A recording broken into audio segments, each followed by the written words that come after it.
Hello all, we are going through the course Basic Electrical Engineering offered in BTech first year for both RTU and BTU, and we are following the unit 1, which is DC circuits. In this lecture, we are going to cover maximum power transfer theorem.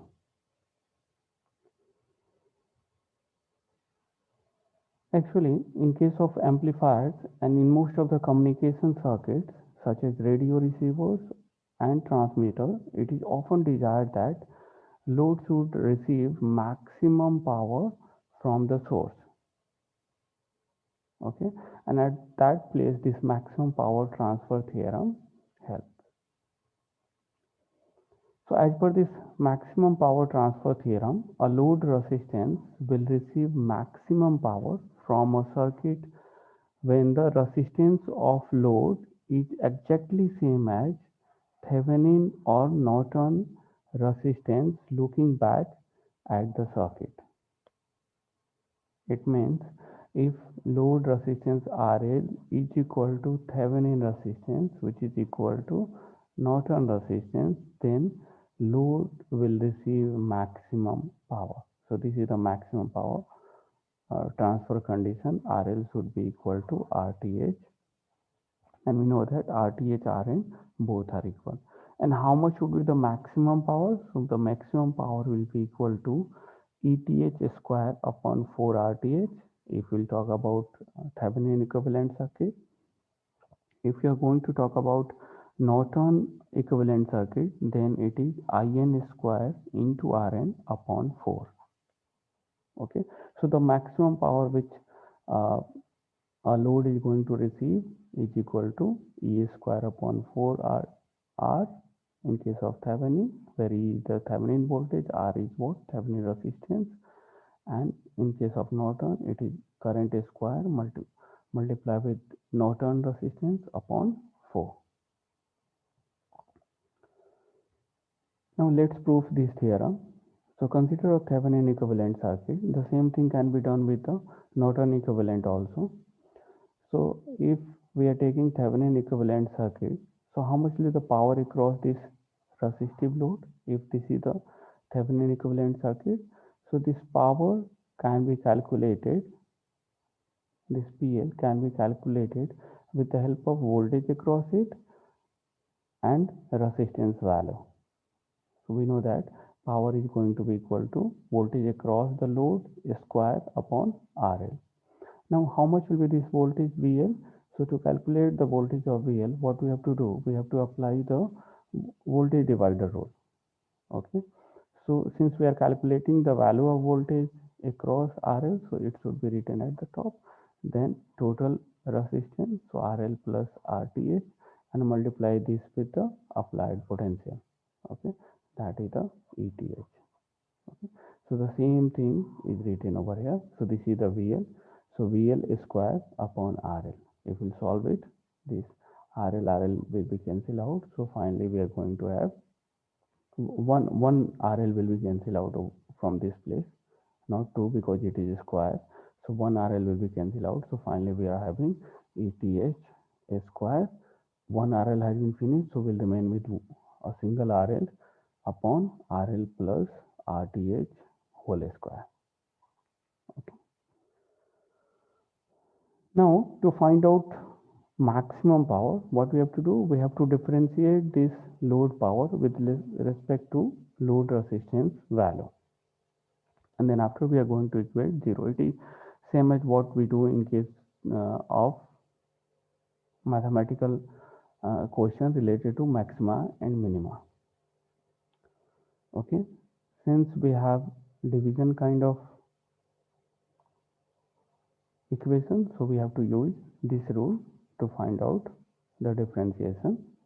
So this dPL upon dRL will be equal to RL plus RTH square, and then differentiation, so this will be the ETH square. Okay, and then ETH square into RL multiply with 2 times of RL plus RTH upon RL plus RTH whole to the power 4. Okay, I hope you can easily do it. Fine. So finally we are going to get this mathematical equation. After adjusting this equation, we'll get this one. And if I will equate this equal to 0, it means this must be 0 to make this left hand side equal to 0. Okay, so we can easily say that RL plus RTH square minus 2RL into RL plus RTH should be equal to 0. Okay, now extend this with the help of A plus B square. So this is RL square plus 2RL RTH plus RTH square minus 2RL. You can write a square also. Here 2RL into RL has been written minus 2RL into RTH. Okay.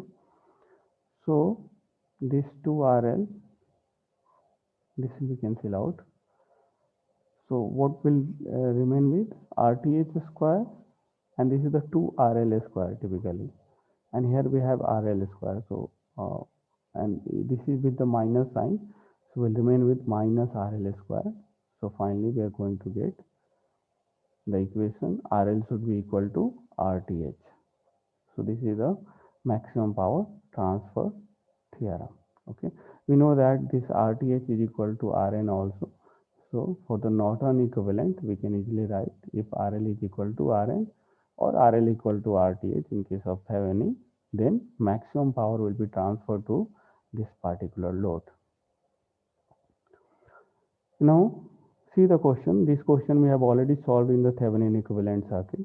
So here is the concerned load RL, and we have to find out the value of this RL resistance.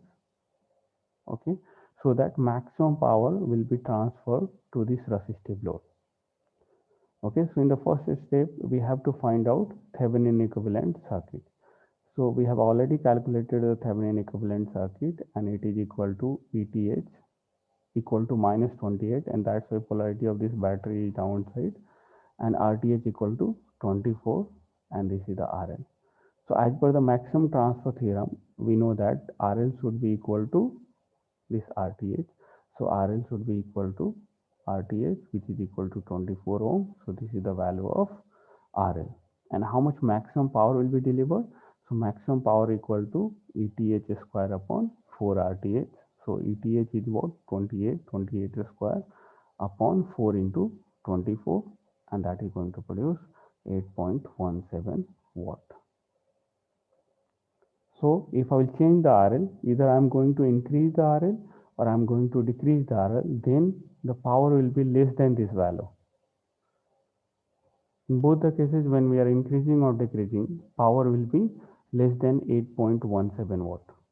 The maximum power which we can get through this RL will be equal to 8.17 watt, and when it is possible, when the value of this RL is equal to 24 ohm. If it is going to be 30, power will be less than 8.17 watt. If it is going to be suppose 12, again power will be less than 8.17 watt. Okay, so this much is from maximum power transfer theorem. Very easy questions will come. Now we'll stop over here. In the next lecture, we are going to see few numericals related to this unit. Thank you.